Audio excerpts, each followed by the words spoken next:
Assalamualaikum warahmatullahi wabarakatuh. Salam sejahtera bagi kita semua. Terima kasih kepada Bapak Franciscus Fran, MSI, selaku dosen pengampu mata kuliah teori himpunan. Kami dari kelompok 1 ingin mempresentasikan hasil diskusi kami mengenai uncountable set atau himpunan tak terhitung. Sebelum itu, izinkan kami untuk memperkenalkan anggota dari tim kami dulu. Nah, di sini kami terdiri atas 3 orang. Yang pertama yaitu adalah Kak Indriani Adela dengan NIM H1011 191033. Saya sendiri Afifah Salsabila dengan NIM H1011 221016. Dan yang terakhir Utari Handayani dengan NIM H1011 221033. Sebelum membahas lebih lanjut, di sini kami membahas ada 3 poin, yaitu adalah himpunan tak terhitung atau uncountable sets. Selanjutnya yaitu adalah teorema mengenai uncountable set tersebut dan hubungannya dengan permainan dodgeball. Nah, untuk himpunan tak terhitung atau pendefinisiannya akan dijelaskan oleh Utari Handayani, dan untuk hubungannya dengan permainan dodgeball akan dijelaskan oleh Kak Indriani, dan saya sendiri akan membahas mengenai teorema-teoremanya. Baiklah, terima kasih kepada Apipa. Di sini saya akan melanjutkan penjelasan mengenai definisi-definisi dari uncountable set. Nah, untuk definisi 1, diberikan 2 buah himpunan A dan B. Himpunan mempunyai kardinalitas yang sama dengan himpunan B. Dinotasikan dengan A mutlak sama dengan B mutlak jika terdapat fungsi bijektif F dari A ke B. Lebih lanjut, kardinalitas himpunan A kurang atau sama dengan kardinalitas himpunan B dinotasikan dengan mutlak A kurang dari mutlak B jika terdapat fungsi injektif dari A ke B. Nah, untuk definisi yang kedua, himpunan A dikatakan denumerable jika terdapat fungsi bijektif dari bilangan asli N ke A.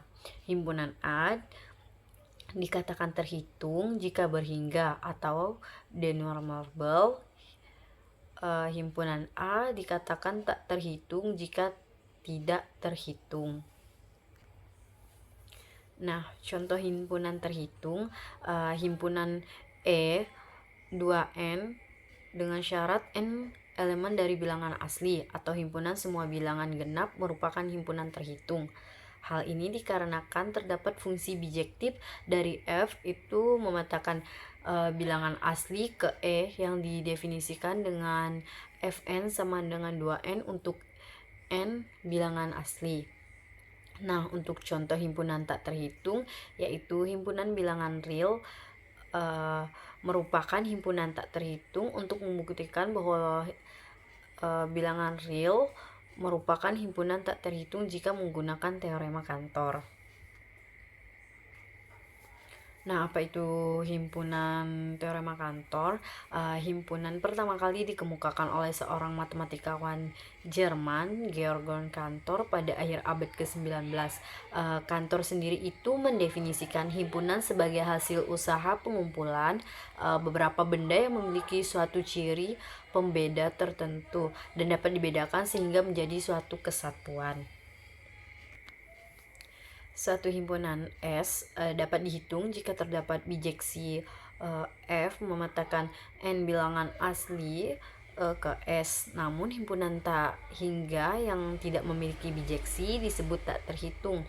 Jadi himpunan tak terhitung ialah himpunan yang tidak dapat dihitung banyaknya keanggotaannya atau tak berhingga. Nah, untuk selanjutnya yaitu ada definisi 2.1.1 di mana himpunan X dikatakan tak terhitung jika X tak berhingga, namun tak terhitung. Secara garis besar, himpunan tak terhitung mempunyai banyak elemen yang tidak dapat dicantumkan dan disusun secara berurutan. Nah, untuk definisi 2.1.2, himpunan X dikatakan kontinu jika terdapat bijeksi. Nah, di mana F itu memetakan 0,1 ke X.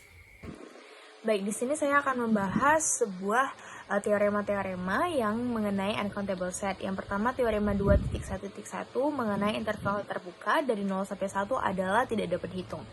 Nah, di sini dibuktikan bahwa kita mengasumsikan hal tersebut dengan kontradiksi, sehingga interval 0 sampai 1 itu dapat dihitung dari fungsi bilangan asli positif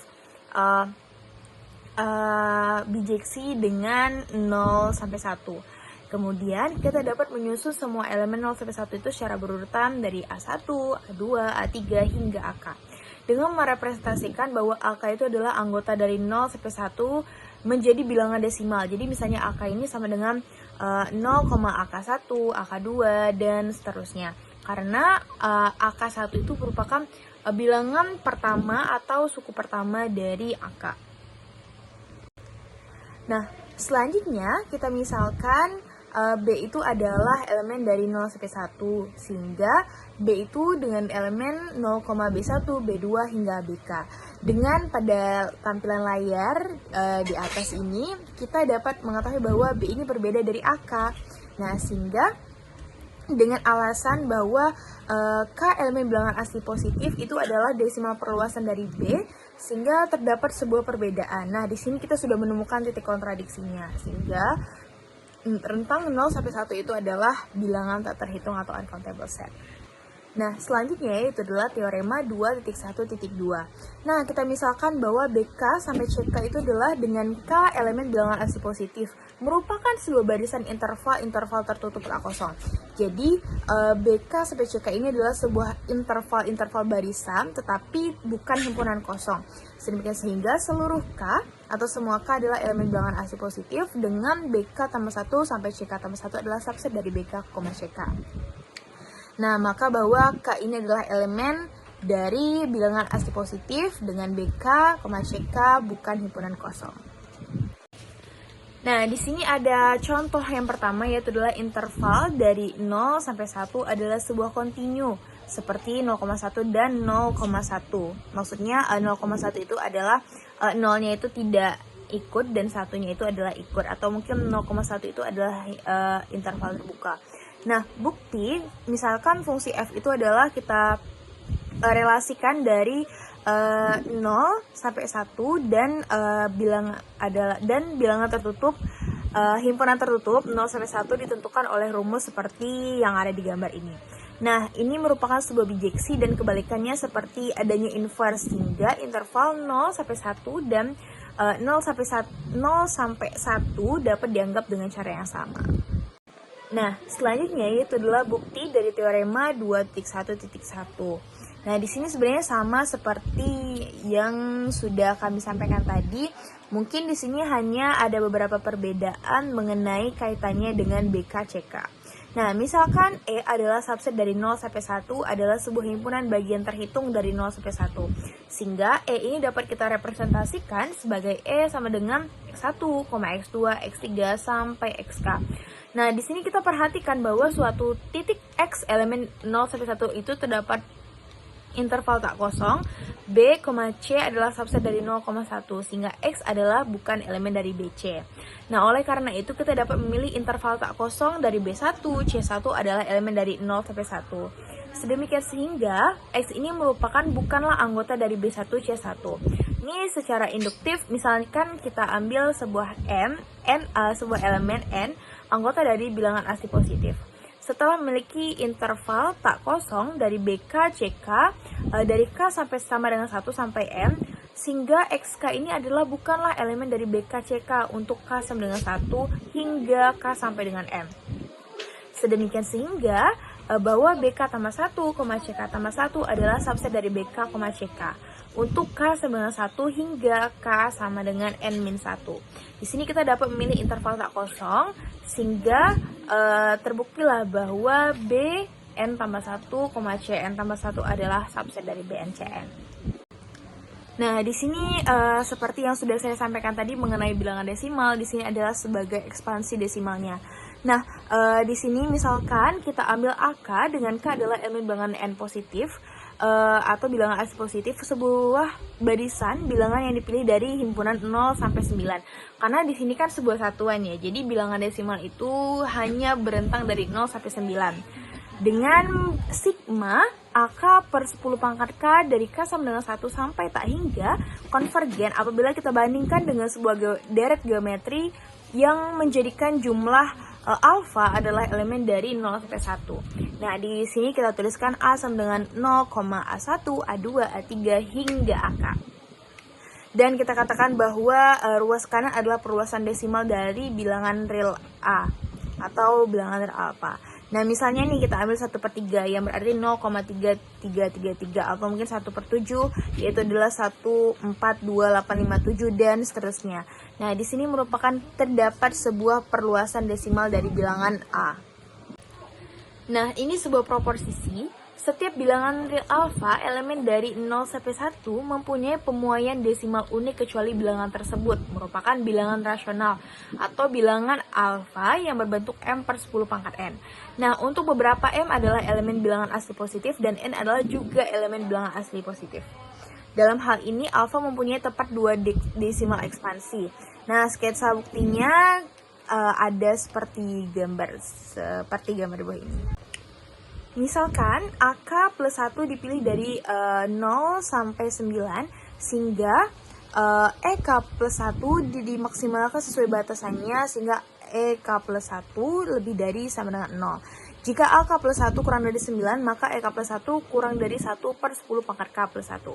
Karena kalau kita tidak bisa mengganti AK plus 1 dengan EK plus 1 tambah 1, maka AK plus 1 sama dengan 9, yaitu berakibat EK plus 1 sama dengan EK dikurang 9 per 10 pangkat K plus 1, kurang dari 1 per 10 pangkat K dikurang 9 per 10 pangkat K plus 1 sama dengan 1 per 10 pangkat K plus 1. Dengan aturan sandwich atau yang sudah disinggung tadi, kita dapat menyimpulkan bahwa limit dari EK sama dengan 0 dari K sampai tak hingga A. Nah, di sini bisa mengakibatkan juga bahwa alfa ini adalah sigma dari AK per 10 pangkat K dengan K sama dengan 1 hingga tak hingga. Nah, yang memberikan ekspansi desimal A yang diperlukan. Nah, jika ada sebuah dua perluasan A yang berbeda, maka untuk beberapa A sama dengan M per 10 pangkat N, untuk beberapa M adalah elemen dari bilangan asli dan juga N adalah elemen bilangan asli positif dan salah satunya perluasannya yaitu adalah angka 0 dari suatu titik dari titik yang lainnya ke titik yang lainnya. Nah, ini kan membentuk sebuah interval.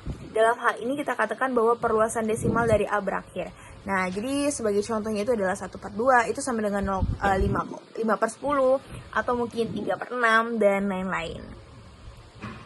Dari sini dapat disampaikan bahwa setiap bilangan real alfa adalah elemen dari 0 sampai 1 mempunyai pemuaian desimal unik.